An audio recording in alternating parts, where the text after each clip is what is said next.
the complete mess that President Trump inherited from Joe Biden and radical left Democrats in Congress, what this administration has accomplished since January 20th has been nothing short of remarkable.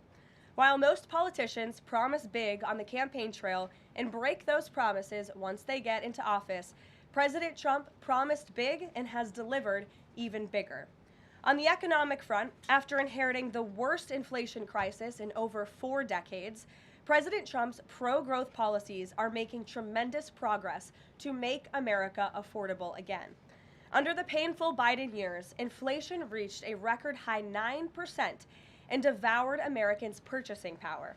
In President Trump's term thus far, inflation has dropped to an average of just 2.7%, marking critical progress.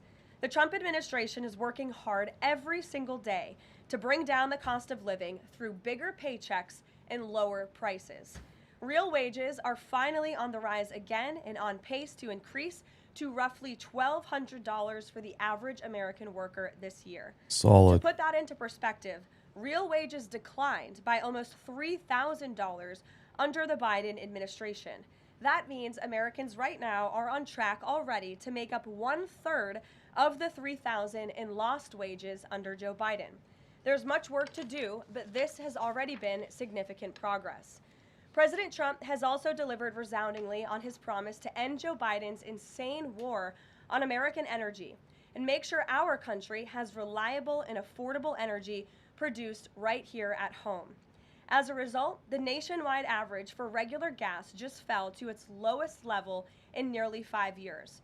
According to data from Gas Buddy released on Monday, average gas prices have now dipped below $3 per gallon in 37 states, below $2.75 per gallon in 22 states, and below $2.50 per gallon in 5 states. Just a few years ago, we saw record high price gas of nearly $5 per gallon.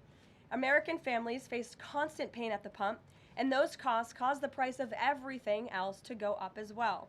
In fact, the average cost for a gallon of regular gas in the country was the most expensive price during a presidential term in U.S. history under Biden's disastrous leadership, even with them recklessly draining our strategic reserves to try and artificially decrease prices.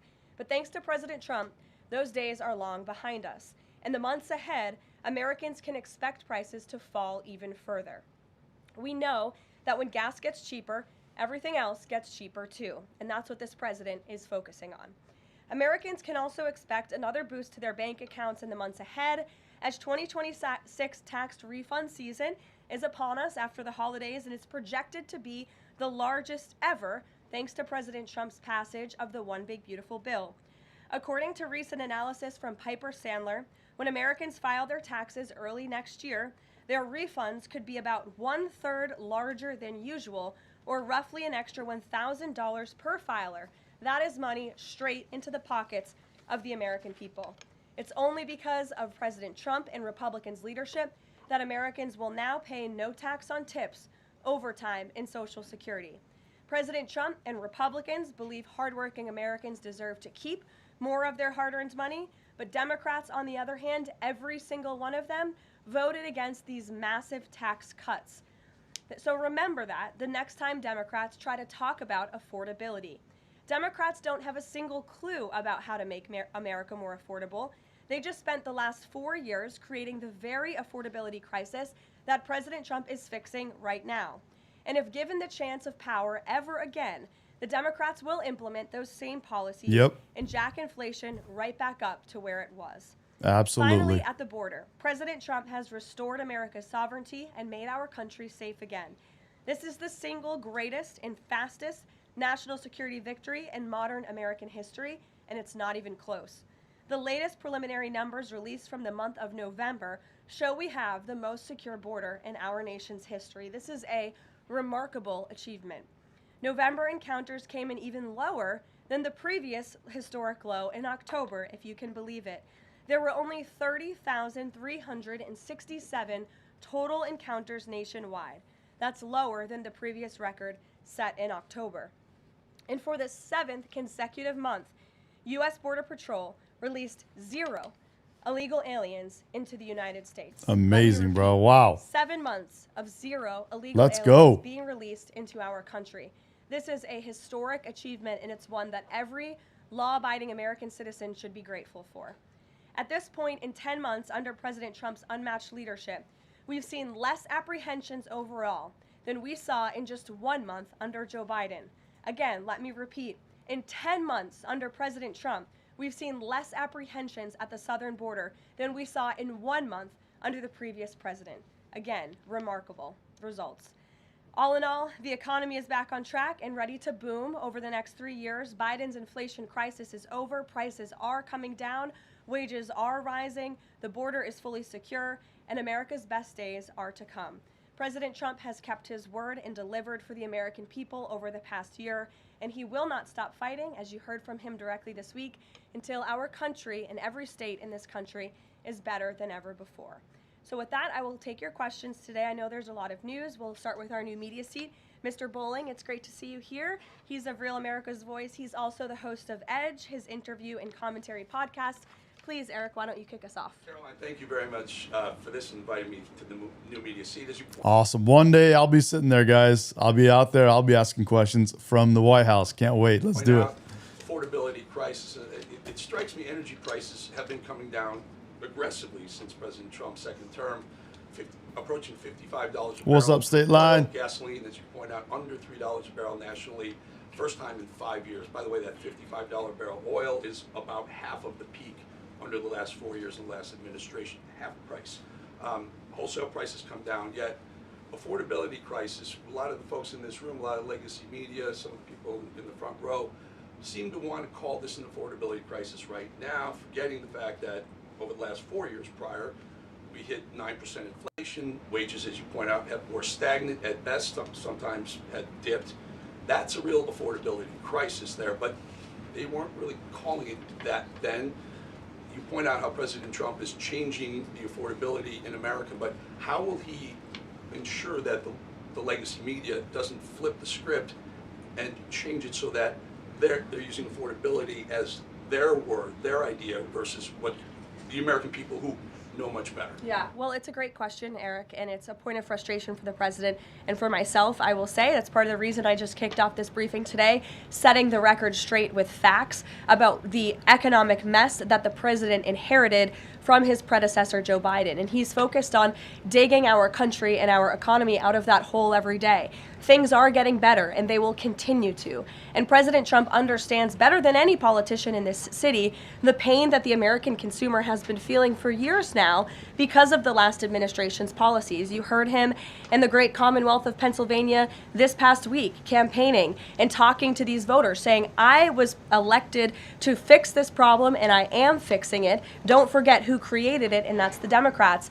And I think when you hear the president talk about affordability, he's saying the Democrats are the greatest con artists in history because they are now trying to claim ownership of an issue that they created. And every data point and every economic metric does in fact show that the economy is improving. And so I do wish more people would report on those facts. I do wish that more people would remind the American public how we got here and why. It does not mean this president is discarding the feelings of the American people. He gets it better than anyone, which is why his entire administration has been focused on the issue of the economy and energy prices since day one. If I may Sure. follow up, it's reported that around 10,000 commercial driver's license operators have been pulled by your transportation secretary department.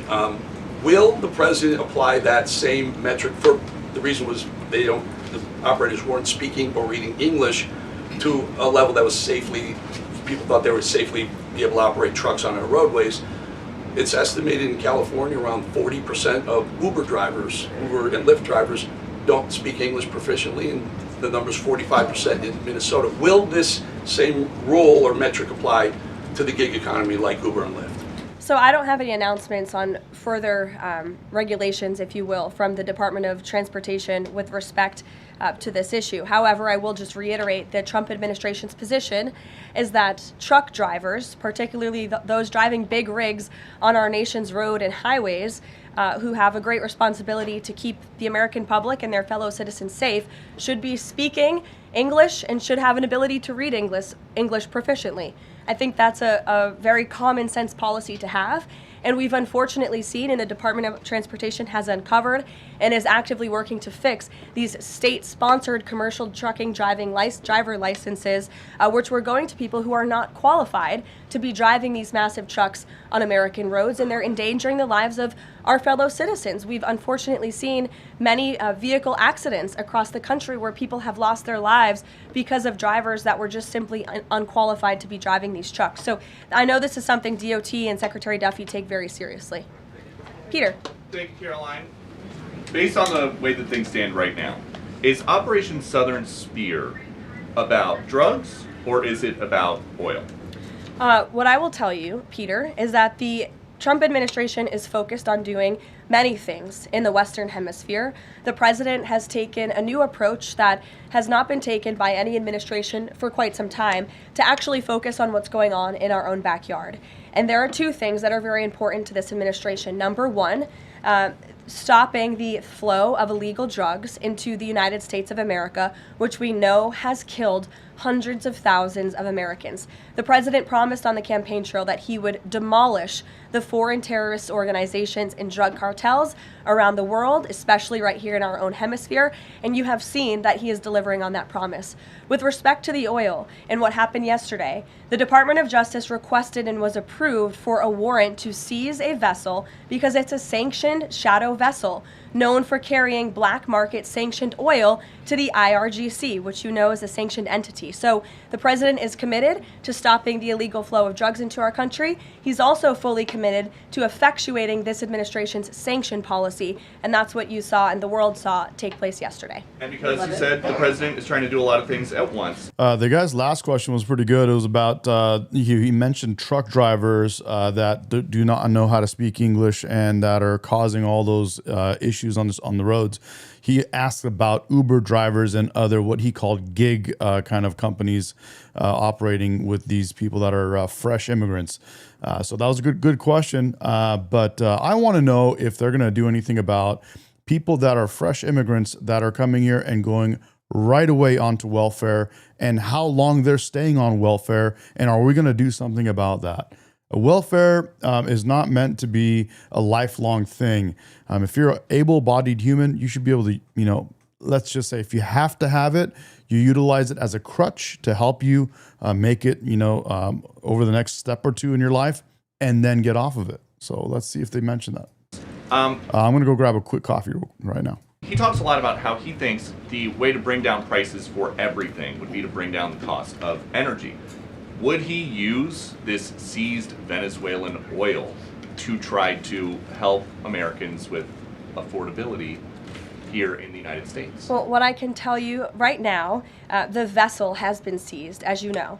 And the Department of Justice did that in conjunction with the Coast Guard and the Department of War. The vessel is currently undergoing a forfeiture process right now. The United States currently has a full investigative team on the ground on the vessel, and individuals on board the vessel are being interviewed and any relevant evidence is being seized. With respect to the oil, that's a different issue. As you know, Peter, the vessel will go to a U.S. port, and the United States does intend to seize the oil. However, there is a legal process for the seizure of No, the truck driver question guy was not TPUSA. It was another outlet. That oil, and that legal process will be followed. And just my last one on this. If President Trump launches a bigger military campaign in the Caribbean, is he jeopardizing a possible Nobel Peace Prize? Look, the president has proven over the past year that he is more than worthy of the Nobel Peace Prize. I think he's been nominated for it nearly 100 times this past year, which is definitely a record.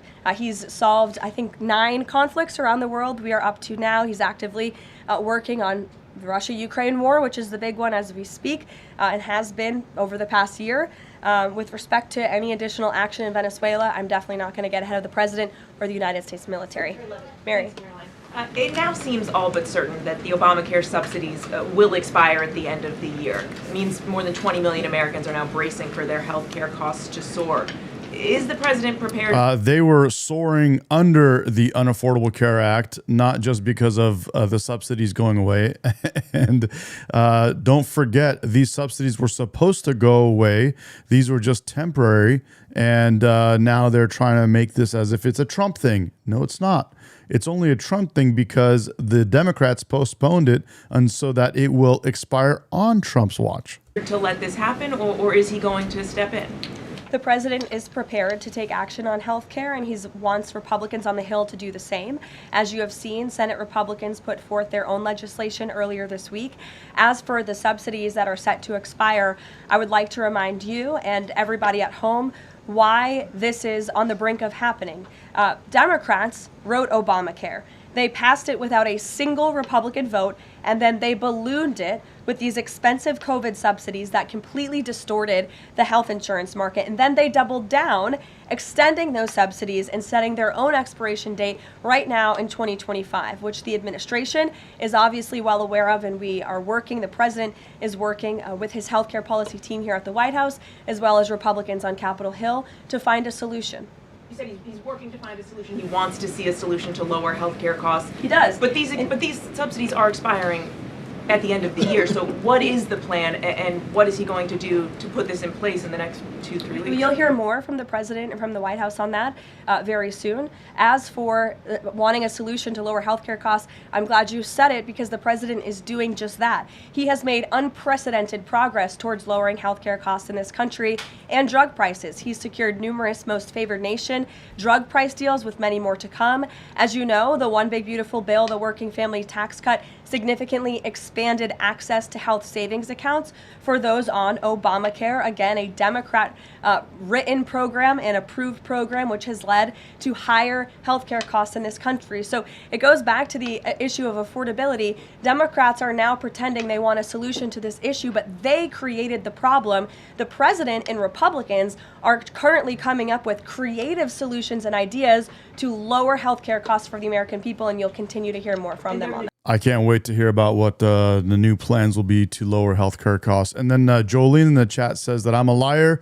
If I'm a liar, please tell me what I'm lying about. Would love to know. Let us know.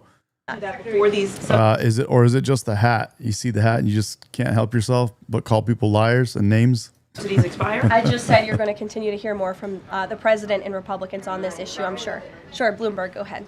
Thanks, Caroline. The president said he was going to be holding a call with the leaders of Thailand and Cambodia. Have those calls taken place? Is there a readout you can share? The president has not yet engaged in those calls, and when he does, I'm sure you'll hear from him directly, as you always do, after foreign leader calls or from somebody here at the White House. I do know, with respect to the conflict in the peace deal in Thailand and Cambodia and some of the conflicts you've seen arise, reports of that in the press over the past couple of days. The president addressed it in Pennsylvania. The administration is obviously tracking this at the highest levels and is very much engaged. I spoke with Secretary Rubio about it this morning. And will senior U.S. officials be meeting Saturday with European and Ukrainian officials to discuss the peace plan? Look, the United States and the Trump administration continues to be very much engaged in trying to bring the Russia-Ukraine war to an end. The president had a call with Europeans yesterday. His special envoy Witkoff and his team continue to talk with both sides literally as we speak. If there is a real chance of signing a peace agreement, if we feel like those meetings are worthy of someone on the United States' time this weekend, then we will send a representative. It's still up in the air whether we believe real peace can be accomplished and we can truly move the ball forward. The president is extremely frustrated with both sides of this war, and he's sick of meetings just for the sake of meeting. He doesn't want any more talk. He wants action. He wants this war to come to an end.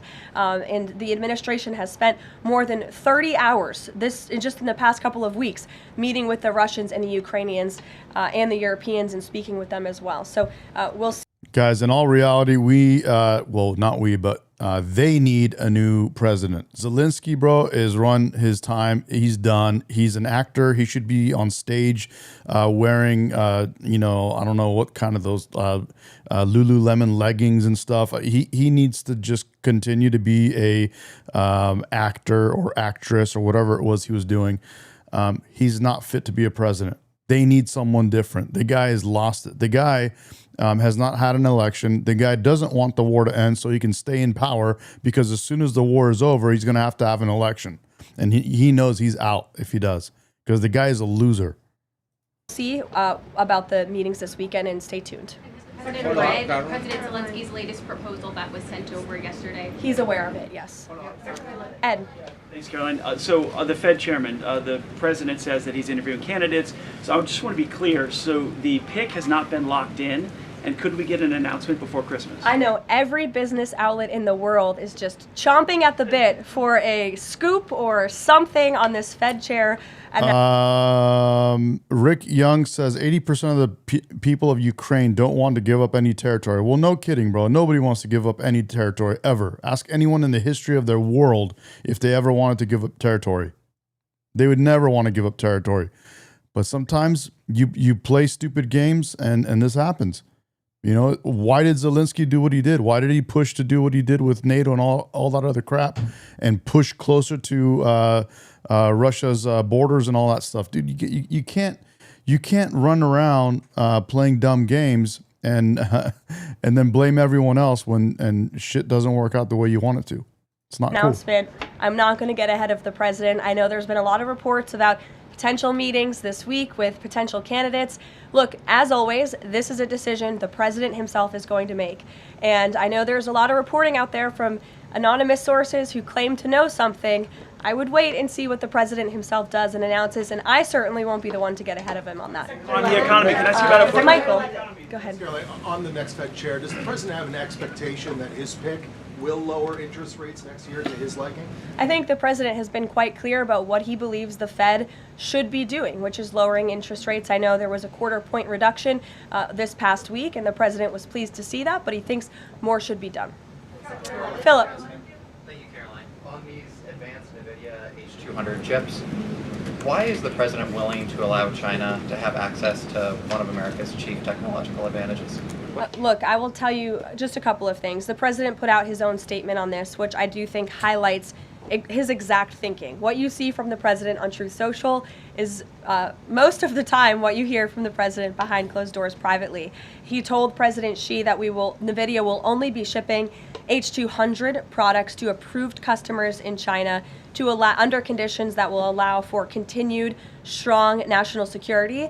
The administration continues to maintain a strict export control regime, and we are ensuring that the Blackwell chip and other advanced technologies stay right here in America, and these H200 chips will only be sent to China after undergoing a security inspection here in the United States. Elizabeth. Now Rick Young is saying at least 60% of Ukrainian people support Zelensky. Well, they're living in their own box. We are outside of the box looking in. And they may not know any better, but they got some clown show running their country, bro. Their country. It's crazy. And the guy, what has he done? Name one thing Zelensky's done that's been great. One thing. New York City Mayor-elect Zoran Mondani put out a video. Other than walk around in sweatpants, thinking he's like some kind of like military leader. Come on, please. Recently telling immigrants in New York City they have the right to stand up to ICE. Are you concerned this will inspire New York City residents to resist ICE operations, and what will the Trump administration do if this happens? The Trump administration is definitely concerned about the rise in violence, in attacks, and physical threats that we have seen against our brave men and women. Trump, he says Trump has less support in the U.S. than Zelensky in Ukraine. Trump has more support in the U.S. than you think. If you don't think Trump has a majority support in the U.S., you're living on a different planet. Who wear the ICE uniform. Again, these are agents who are just simply doing their jobs. They are enforcing our nation's immigration laws, and we've seen more than a 1,000% increase in violent attacks on them and their families. They've been doxxed, they've been harassed. Many of them have been physically assaulted and attacked. So we condemn that wholeheartedly. I know the administration has done a lot to protect our ICE agents, and the president stands firmly behind them in conducting these enforcement operations. And there's a lot of talk from Democrat politicians in New York, but the Trump administration will continue to do our jobs in every state, and that's to remove illegal aliens and public safety threats from American communities. Sure. Thank you. I'll go to the gentleman who's very eager, and then to you. Awesome. Thank you so much. Obviously, Jasmine Crockett, who the president has openly criticized, just entered Texas' Senate race. I asked Mike Johnson, who said that Texas largely supports the president. Crockett, on the other hand, says that Trump is an example of extremism. She says that her support is a referendum on Trump. I'm curious to get your thoughts on this. Has Trump made any statements since she's announced her candidacy? Not to my knowledge, as you know from the White House podium, as a government employee, I'm not privy to comment on future elections, but I do think the president has made. Somebody here looks like they're backing up Zelensky. Is this Thomas? He says, for the first, I don't even know if you're not even speaking correctly, but it's okay. For the first, they still fighting. No thrust to people like you. You have no idea what you're talking about. That's all bullshits. What did you even say? You said nothing. All you said was they're still fighting. What does that mean? So what? They're still fighting. His thoughts on Ms. Crockett quite clear, and I do believe he thinks she is wholly unqualified for the office that she is seeking. Joey. Yeah, thanks, Caroline. A federal judge today ordered the immediate release of Kilmar Abrego Garcia from ICE detention. Does White House have a response to that, and does the administration plan to appeal?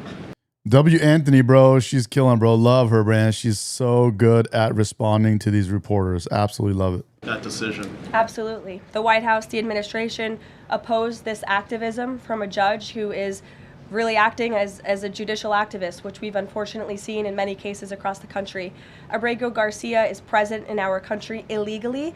He is a proven human trafficker. He is a proven gang member. The administration has evidence of that. Jonah, bro. Jonah's good, bro. Jonah says, brain no worky good. And as you saw from the Department of Homeland Security, they issued a statement saying they'll continue to fight this legal. Here, let me put this guy's thing on this guy right here. That one kid says Trump, he says here, damn, where'd it go? Trump is so damn corrupt. If Trump is so damn corrupt, name one thing that is corrupt about Trump. I literally argue with my close friends on this stuff all day long. Name one thing. You can't. Name one. Caitlin. Two questions. I have one on Venezuela. Is Trump corrupt because he hurt your feelings? Aww. Beta male. To follow up, but first on affordability, since we were talking about the economy at the beginning. If the economy is as strong as the president has said it is, then why is he telling parents 2 weeks before Christmas that they should only buy 2 or 3 dolls for their children? Look, what the president is saying is that if we want products made right here in America, if we want them to be made from American small businesses, which is a large part of the reason the president has effectively implemented tariffs, then we're going to have better quality products right here in the United States. Maybe you'll pay $1 or $2 more, but you will get better quality and you'll be supporting your fellow Americans by buying American, and that's what the president was saying.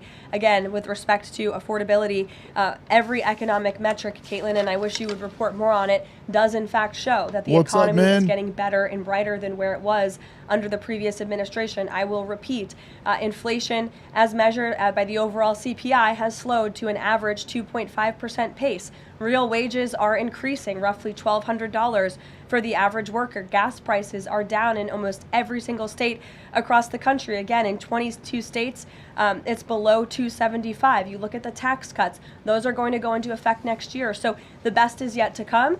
The president is digging our country out of the economic hole that the previous administration put us in, and that's what he's talking about. It was a year ago, as you know, and grocery prices have been up. So we've covered the economy, but there's mixed signals in terms of what that looks like.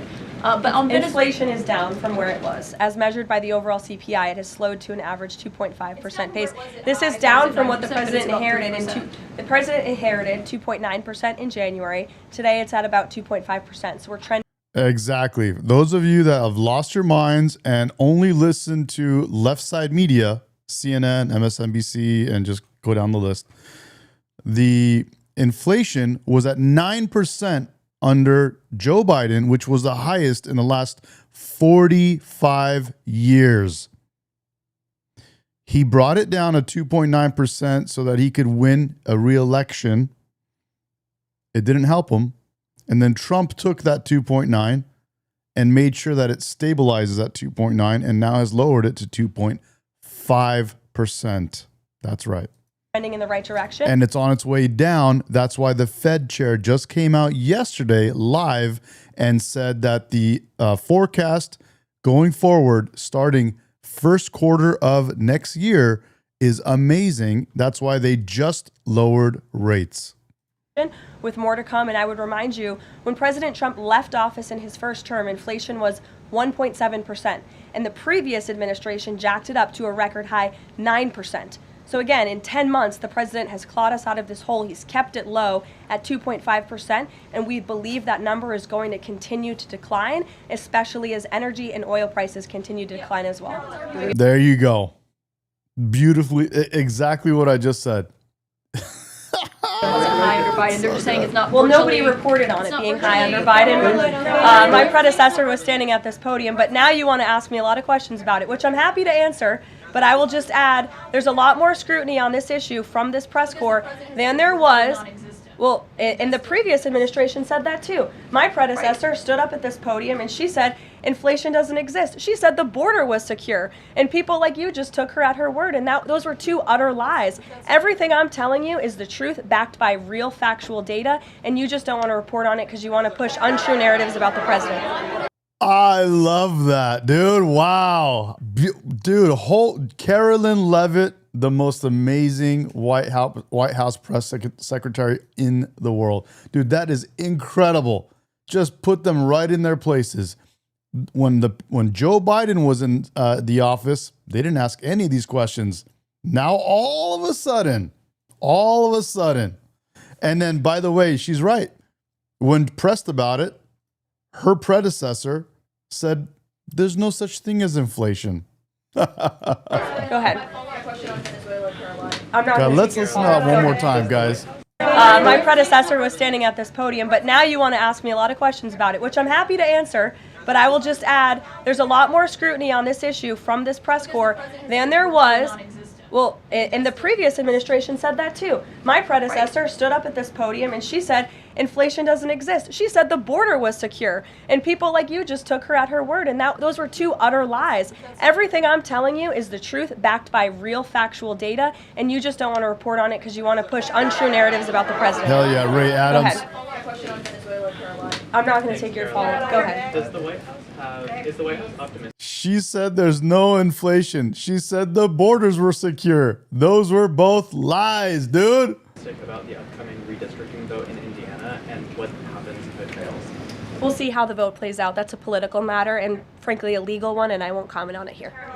Brian. Thank you, Caroline. I'm going to go 100 back to the Fed. Two topics as well. BDZ. First one on the Fed. The president did say yesterday that he was meeting with Kevin Warsh. This is your favorite story in the world, Brian. It is our favorite story. The president said yesterday he was. I won't comment on it here. Let's hear this question. Thank you, Caroline. I'm going to go back to the Fed. I have two topics as well to address with you. The first one on the Fed. The president did say yesterday that he was meeting with Kevin Warsh. This is your favorite story in the world, Brian. It is our favorite story.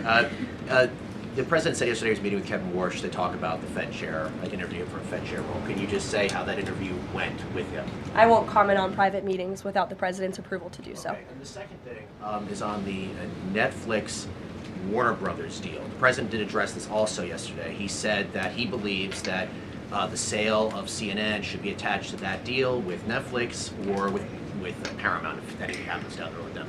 Can you just explain what the president's planning to do going forward to continue to make that case similar to what he made yesterday? Well, I think the president's comments yesterday about the sale of CNN and new leadership is evidenced by my exchange with the CNN reporter in this room. Their viewership has gone down, their ratings has declined, and I think the president rightfully believes that network would benefit from new ownership. With respect to this deal, he has great respect for both companies who are bidding against one another, and I won't weigh in any further than that.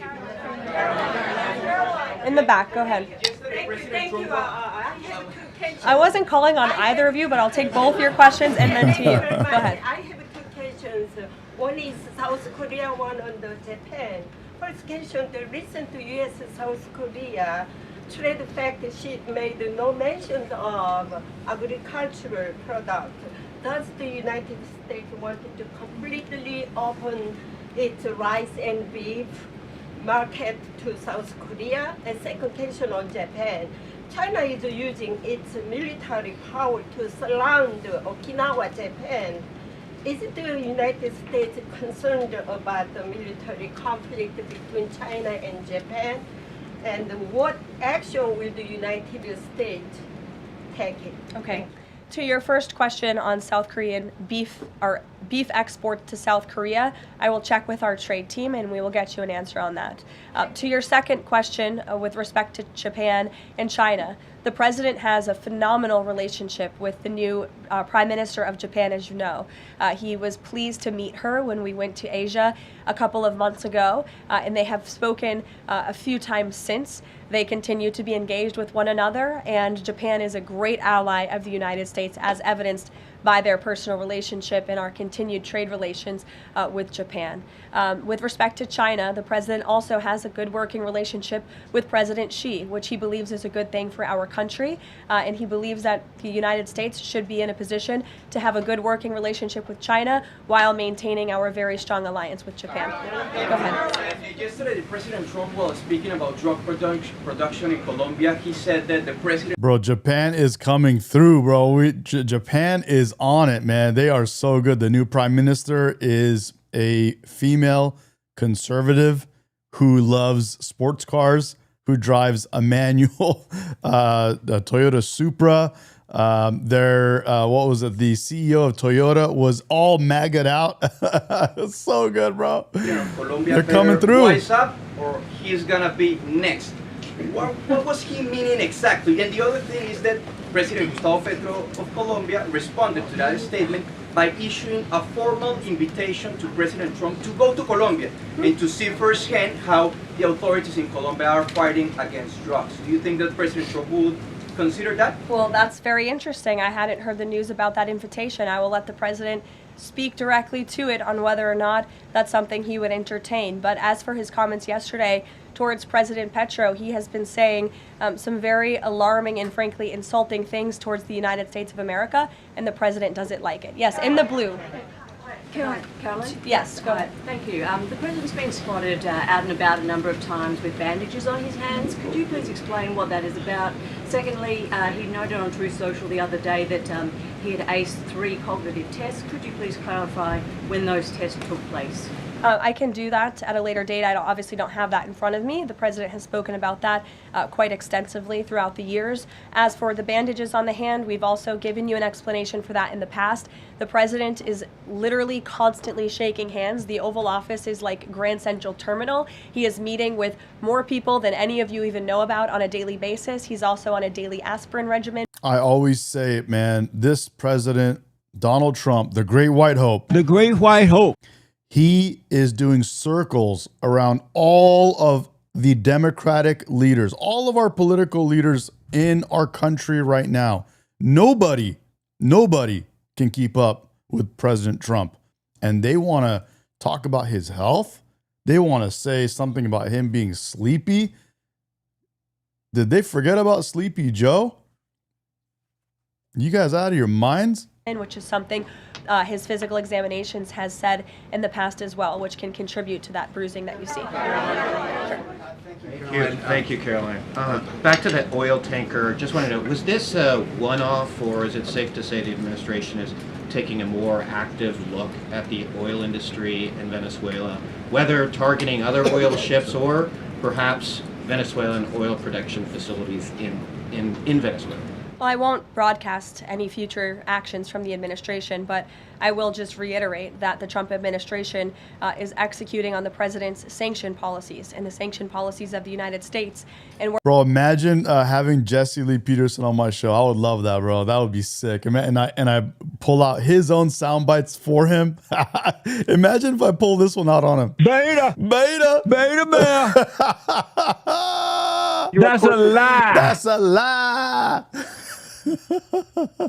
It'd be so good. We're not going to stand by and watch sanctioned vessels sail the seas with black market oil, the proceeds of which will fuel narco-terrorism of rogue and illegitimate regimes around the world. Andrew? Thank you, Caroline. 2 for you.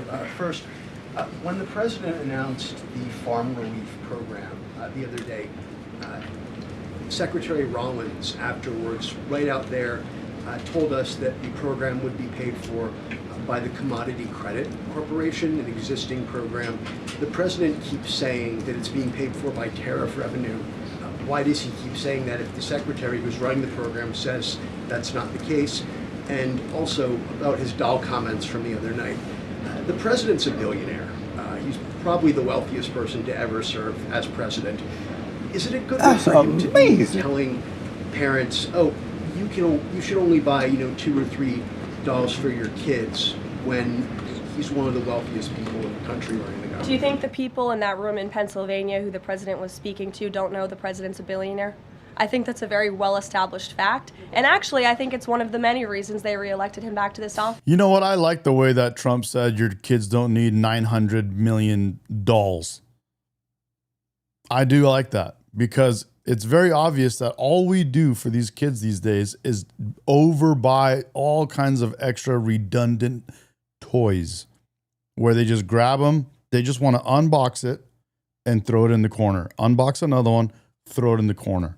Play with it for 2 seconds, toss it in the corner. Be honest. He's right about that. Because he's a businessman who understands the economy and knows how to fix it. And he's doing it right now just like he did in his first term. Learn how to do better things for your kids than just buy them the bullshit that they just want to unbox to throw in a corner. Sure, go ahead. To the gentleman behind you, Andrew, yes, go ahead. Go ahead. Thank you, Caroline. On Gaza, we heard the president say yesterday that the Board of Peace members are going to be announced early next year. What is the administration doing to move the parties in the region closer toward phase 2 of his peace plan for Gaza? Sure. Well, first of all, I would be remiss if I didn't highlight what a success it is that 10 months into the president's administration, you're asking me about a peace plan in Gaza, because that's a legitimate reality on the ground right now. Wow, what a response by the lovely Carolyn, bro. God, that is so good. Look at that response again, guys. He asked about Gaza. Listen to this. If I didn't highlight what a success it is that 10 months into the president's administration, you're asking me about a peace plan in Gaza, because that's a legitimate reality on the ground right now in the region. And it's only because of this president's leadership that that was able to take place, that all the living hostages were returned. All but one body of the deceased hostages has been returned, and we're still, of course, working on the last one. As for this next phase of the peace process, there is a lot of quiet planning that's going on behind the scenes right now for phase 2 of the peace deal. Literally, bro, and that's amazing. That's amazing. That's amazing. Is ready to make those announcements public. On the Board of Peace, the ISF, and the Palestinian technocratic government, we will be making those announcements at the appropriate time. But the reason that the negotiators and the teams on the ground have been rather quiet about this is because I spoke with them this morning. They are trying to be deliberate and thoughtful about this. Peace in Gaza, in the Palestinian Strip, is something, the Gaza Strip rather, is something that people have been trying to accomplish for 70 years. So, this is a complex problem, and this administration wants to be very thoughtful about it, and we want to ensure an enduring and lasting peace. And when those announcements are ready, they will be made. Sure. This dude in the chat, Lewis Robert, says, "Get us a real America First president. Trump tricked us." Now, let's set the record straight. Trump is not perfect, but he is the most America First president we have ever had, definitely in our lifetime, and probably for the last 100 years. You can't disagree with that. There have been reports that Vladimir Putin called Maduro today to reaffirm his support. I wanted to ask if it is concerning to the president that Putin has given such a warm embrace to Maduro. I don't think that would be concerning to the president at all, no. I'll let him speak on it. Now he says he's the most Israel first. That's a lie. That's a lie. That's a lie. You are a Trump hater, and you are a beta male. You are a Trump hater, and you are a beta male. That's you. That's you, bro. Spoken to Putin about that? He has not spoken to President Putin today, and I understand that call took place this morning, so the answer is no. Yes.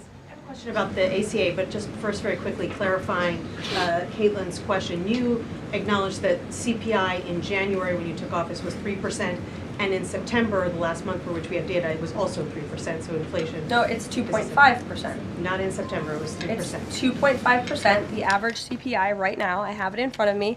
In President Trump's first 8 months in office, inflation as measured by the overall consumer price index has slowed to a 2.5 average pace. This is down from the 2.9% inherited in January. January is 1 month. So Kelly, in the back. Okay, can I ask you about the ACA really quickly? There are a number of plans that are floating around on the Hill right now having to do with these premium subsidies that are about to expire. Which plan does the White House support? Again, I have told you now a few times that the president and Republicans will continue to unveil creative ideas and solutions to the healthcare crisis that was created by Democrats. And I know Chuck Schumer is putting up a vote today. This is a political show vote. Chuck Schumer is not sincerely interested in lowering healthcare costs for the American people. He's putting this vote. If Chuck Schumer and the rest of Democrats were so worried about lowering costs for Americans, why haven't they done that in the last 4 years when they were in power? Why have they not only not done that, but did everything possible to make that worse on us? And now all of a sudden, they're professionals about lowering costs for Americans. Crazy, bro. Bunch of Looney Tunes, bunch of retards. Vote on the floor knowing that it will fail so he can have another talking point that he can throw around without any real plan or action. They are Trump haters. They are beta males. And they have TDS. It's taken over their brains. It's eating their brains from the inside. That's what it is. And it's just orange man bad. That's all they got is orange man bad. Still, it's bro, they have gone so long doing nothing that they don't even know how to do anything anymore. Think of it, guys. What is any actual policy or plan or any kind of idea that has come out of the Democratic Party? None. None. All they learn how to do is walk around with a hammer breaking things. That's it. That's all they know how to do. They're like 2-year-olds. If Chuck Schumer actually wanted to lower healthcare costs, I'm sure the president would welcome him and his entire Democrat caucus to a legitimate coordination on the president's policies of bringing down drug prices, these most favored nation deals. Why hasn't Chuck Schumer ever come out in support of those? Those are going to legitimately, they already are, lower drug prices for the American people. And not a word from Chuck Schumer on it. So I think that just proves this is completely political. On Venezuela, does the president consider the seizure of the oil tanker an escalation or a step towards war with Venezuela?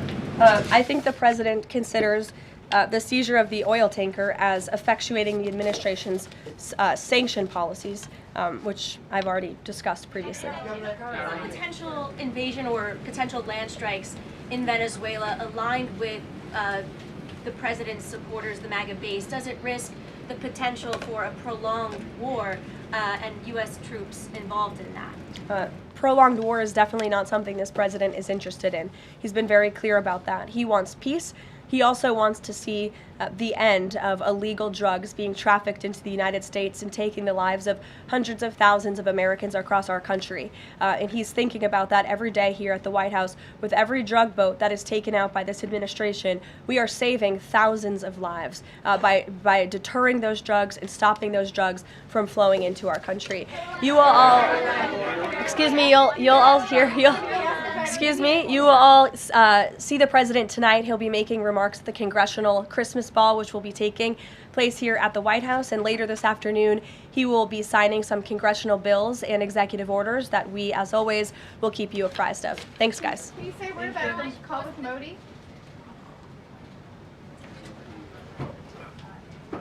Oh. Oh.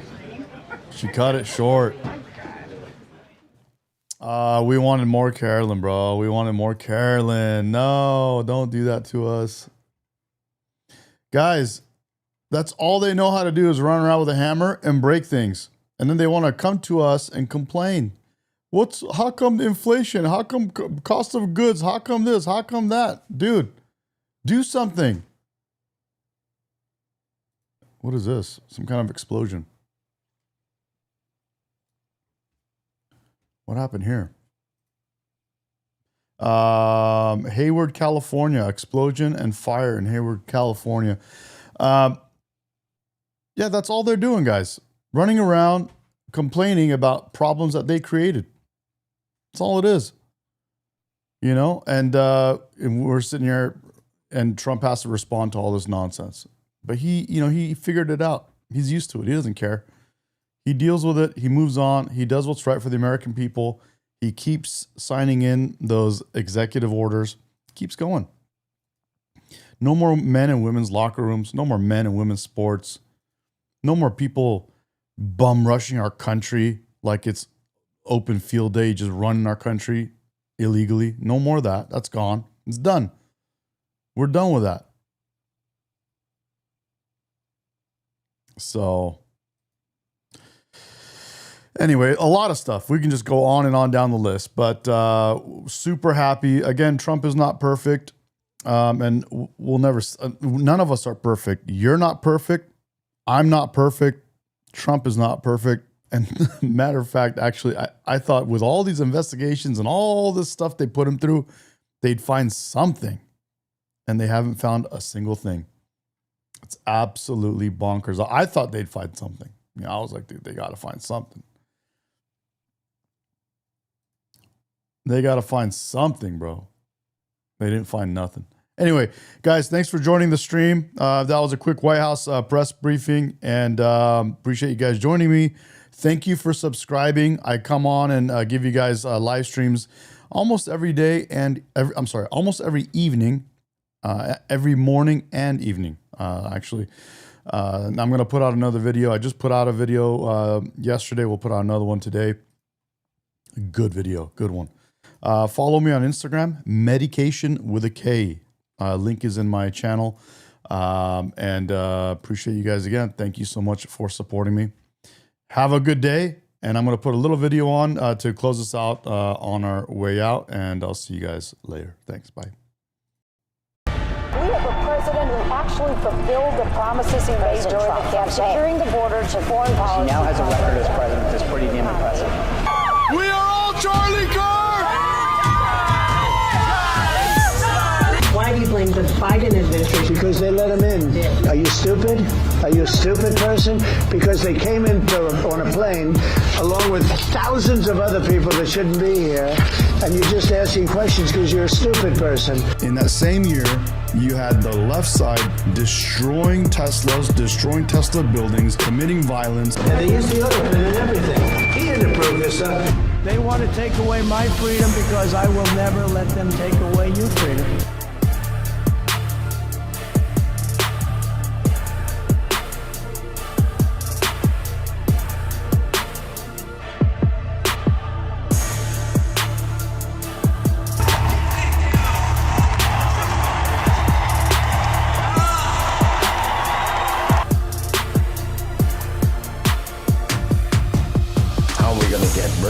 And stop talking about it. I'm going to stop calling you a white man, and I'm going to ask you to stop calling me a black man. Military person eligible for what I've been able to do with the COVID. Excuse me, with dealing with everything we had to do with. Look, if we finally beat Medicare. Thank you, President Biden. President Trump. He's right, he did beat Medicaid, he beat it to death. This version of Biden, intellectually, analytically, is the best Biden ever. Not a close second, and I've known him for years. The Brzezinskis have known him for 50 years. If it weren't the truth, I wouldn't say it.